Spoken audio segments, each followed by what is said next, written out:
slave trader didn't take some savage out of Africa. He took a human being. He sold him like an animal and separated him from his family. America invented the cruelest slavery in the history of the world because it broke up black families.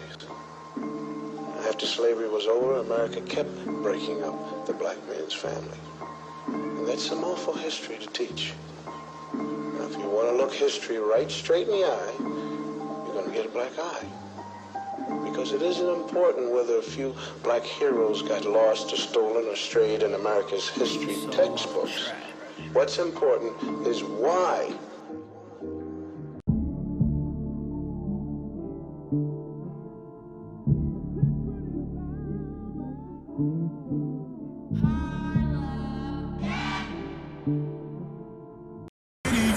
Yeah, so we about to actually pass by where it all happened at, where I got shot at, me and my guys, right up here on Central and Imperial at the Shell gas station.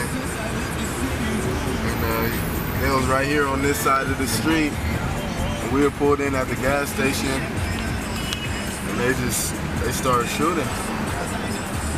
I shot. I guess I'm really a rap nigga now. I just got shot. Hey, blood. Me and my soldiers out here, nigga.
Here at the Ritz-Carlton and Marina Del Rey, about to go in and have this dinner with Digital Hollywood, basically a press conference, and just talk to them about my story and speak with a lot of people and try to bring a more positive image out, you know, give them something they're not expecting, bring that brighter image of Compton through, my vision of Compton, and yeah, basically just tell my story for everybody. Somebody else, we were passing by. They assumed that we were a part of that gang that they were shooting at. So they start shooting at us. It's crazy. Right. Glad you're still here, bro. Right, thank you. So it's pretty much me saying, like, we're talking about, you know, our situation in the hood, our struggle. Even if you're not a gang member, it's hard to avoid that stuff. Right. And the rest of the world doesn't care. Yep.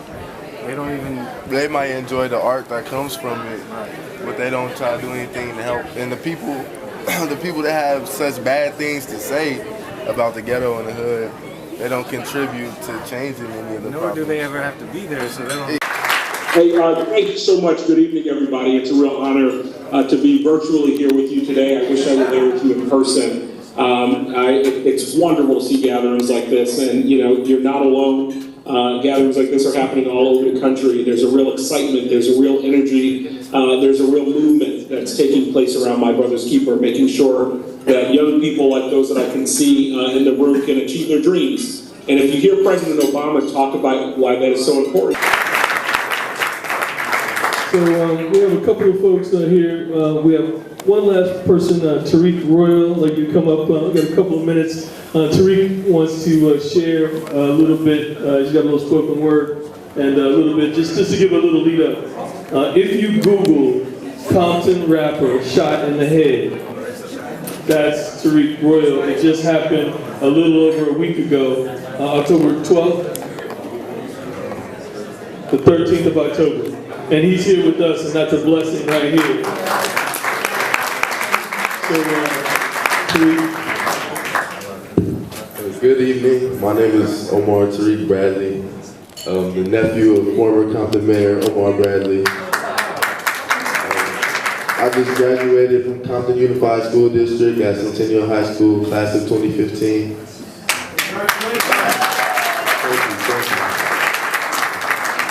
And tonight I would like to perform for you a piece that I wrote for Compton Unified at their African American Advisory Committee, the first annual advisory committee. I wrote this for Compton Unified students, and I'd like to present it to you tonight. It's called BLACKU.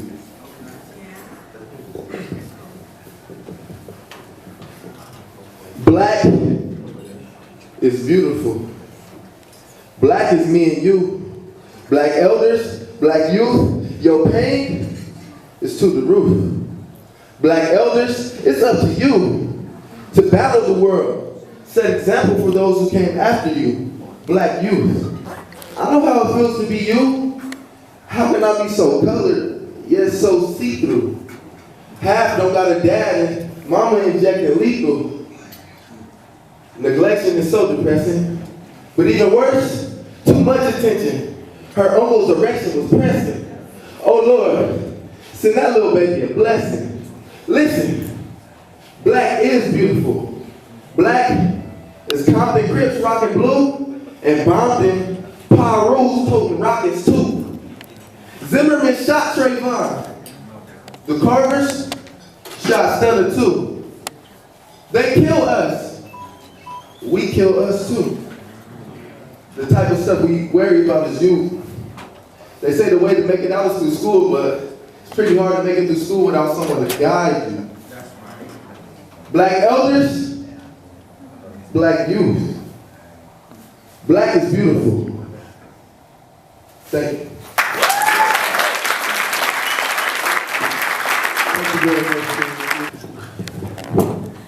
I just wanted to speak briefly on the situation, just in case anybody wondered, and this has just been weighing heavy on me. The shooting that occurred, you know, these guys, they were gang members. They were going to kill some other gang members. We just happened to be driving by. Me and my friends in the car are not gang members. We live in the community. We're relatives and friends of these gang members. We can't avoid them because these are our family and our community members. And it's just like the world doesn't understand really how this affects communities. You know, the Pyros and the Compton Crips, they're touching. They share streets and then they kill each other. Next door neighbors killing each other. Friends I know who grew up with each other. And I'm not gonna say any names, but one used to always go to the other's house when they were little. He knows his mother, and now they're from rival gangs. They're my age, just graduated high school, and they're trying to kill each other. This is real, and like the world knows this, but they don't understand this pain. And you don't have to be a gang member. You can be totally positive and still be affected. I was almost killed by a gang beef that had nothing to do with me. I was in the wrong place at the wrong time. In my community, you shouldn't have to fear your own community. You shouldn't have to watch your back where you're walking around. And nobody focuses on stopping this really. Like, what is the main problem? What is causing this? Where is this coming from? How is this erupting? Nobody focuses on that. And that's one of the main messages I want to portray, not just with my music, but with programs, creative programs, where we come and speak to the youth and really guide them and give them information. Lack of information is really deadly. You know, education is so important, and not just in the classroom, but about everyday life. we're not educated on a lot of things. It's a lot of ignorance going on in the hood, in the ghetto, and the world just seems to just turn away from that. And okay, we know what's going on in the hood. We might down talk the hood, but we don't try to dissect the problem and really try to stop it. And I know it's possible because being from these type of neighborhoods, these gang members, these killers, they're so intelligent. A lot that I know are so intelligent, and it blows me away because I've been moving around from Compton to various suburbs my whole life. I mean, my family, they're politicians, so I've met people from different walks of life. I could talk to gang members and I could talk to senators.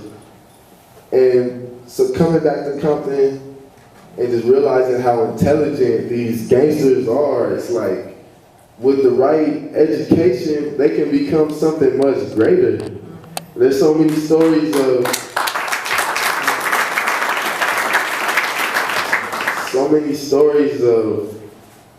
people who were great at something such as athletics or writing music, and they became street killers because they fell into that lifestyle. They had so much greatness going for them, and now they're fighting life sentences. And these are all people I know, and I'm sure there's millions more stories that I don't know that are also as tragic.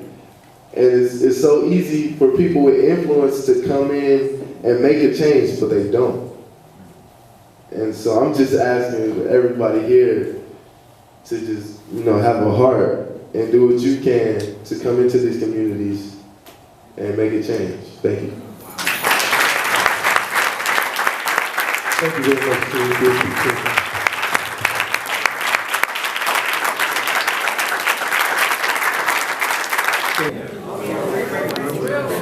Leroy Rick, he was a gentleman from out of LA.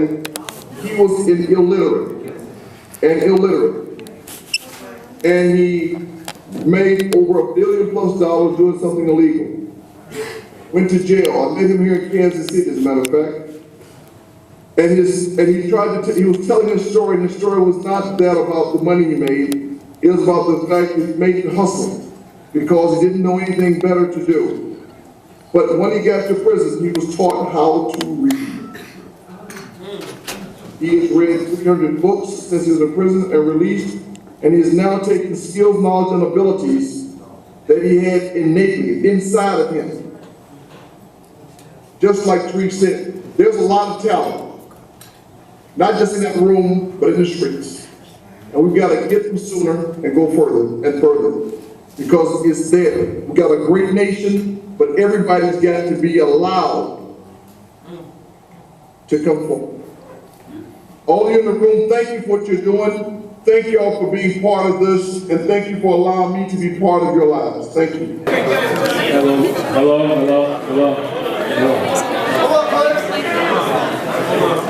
You're speaking so well. Wow. Hello. We just wanted. Man, it was great to see you. We wanted. Both of their parents, a lot of them don't have, right. The same reason why a lot of them joined the gangs that weren't born into the gangs, they want to feel a part of that. If you four were a gang, and I'm sitting here and I'm at school and I'm lonely, and I see you all loving each other, and I want that so much, I'm gonna be like, hey, what do I gotta do to be a part of this? Just even the avenue of expression and feeling a community would make a difference. Community and love. Love is so important. Just. I believe that theoretically, but I'm asking you because I want to hear from you. Like if we were theoretically to that happen, I want to know that it's going to make a difference. It would definitely make a difference. Even with those who have already joined the gangs, if you give them something to distract them from that, another way to spend their time, because there are no laws to the gangs. It's not like, hey, at 7:30 p.m. we have to go shoot such and such. They'll be sitting there bored and say, hey, let's go do it. But if they have something else to do, they won't be doing it. Might not be what you want, right? Precisely. Okay, so what's the next thing? I just felt something. The young Yeah, that was I just felt a lot. And that's why I was so that That's the one. to do this press and any little interviews, any small time bloggers come and ask me if they interview me. I've done about like 3 over the phone interviews since it happened. That's how they ended it. I wasn't, because a lot of people are like, oh, this guy's an idiot. He's bragging about being shot. All these other things. I'm like, you know, I put this out there because I can actually tell what happened and people can see it for themselves. And I mean, I wasn't really thinking all that when I first filmed it. Something just compelled me to do it. I filmed it. And now I'm glad that I did. Not because of all the attention, but because I have that as something tangible that I can show people and say, hey, this is what's going on. And all the stuff that I'm saying is not just to sound cool in my songs, but this is really going on. You were the rapper. That's the leader, because 70–80% of people in LA or any city in the world, any part of the hood, anywhere, usually 70%. It was a bullet fragment Then the rapper that entered my brain. way more important than he should be. Right. He's relatable. It's the only dude that you see that's doing it. And so This is like 10 days ago. Okay, crystals activate energy.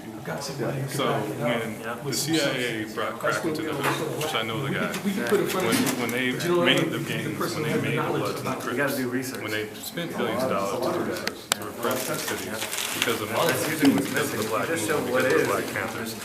We were Black Panthers, we were marching, we were rising up, we gotta take these niggas down a notch. So that's when they brought crack into the hood, that's when they brought gangs into the hood. And when they started shooting people, they basically planned this whole thing. Start shooting, they gridded. I don't know if you've seen a grid. When you grid something that's active, they gridded the hood. And they specifically started to shoot and have wars on people. So for the last 35 years, when you have a crystal, it activates the energy. So you and me have been living in a grid of fear that has been literally like a line going in it. When crystal's like a CD. It records, it's a Akashic record. So it records energy and it heightens. So when you drive into the hood right now, when I drive in the hood, I know what I'm feeling. I'm feeling a vibration, because you can literally create sentences like hate, fear, fuck you, you're lower. That is happening 24/7. It don't go away. So we everywhere. That's crystal. That's what we found. Everywhere. No, that's what happened is I reconnected this is the key. This is the umps, this is the junk. There's like these like 4-foot keys that you can tell we put in the ground. like This is how you move matter when you were in Egypt, which is ultimately Kemet, beyond Egypt. This is how you moved energy. This is how you had light. We put these in the ground and we create. This is for real. This is not like some fake thing. I'm a diplomat. I don't have anything to do with anything in this government. See, this says children's care. This is to beautify our lives. I'm here to beautify everyone's life and myself and everyone else. So when we have these events, when Pharrell comes, who I'm connected to, and the Black MPs and all these people come to our events and literally